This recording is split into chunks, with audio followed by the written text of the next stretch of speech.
श्री स्वामी समर्थ मंडळी. मंडळी, स्वामी सांगतात कर्म चांगले ठेवा. कारण या जगात तुमचं स्वतःचं असं काहीच नाहीये. तुमचं फक्त शरीरच आहे. त्याच्यामुळे त्याला जपा.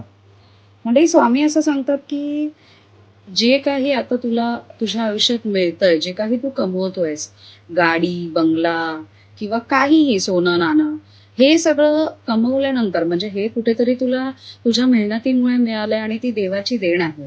तर हे मिळाल्यानंतर तुला कोणत्याही गोष्टीचा गर्व न होता तू ती गोष्ट स्वीकार, दानधर्म कर, पण त्याचा घमंड नको करूस.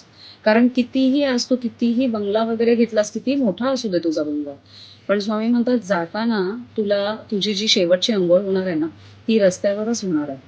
किती लाखोंची तुझी गाडी असू दे, पण तुला जायचं 4 बांबूंवरच आहे.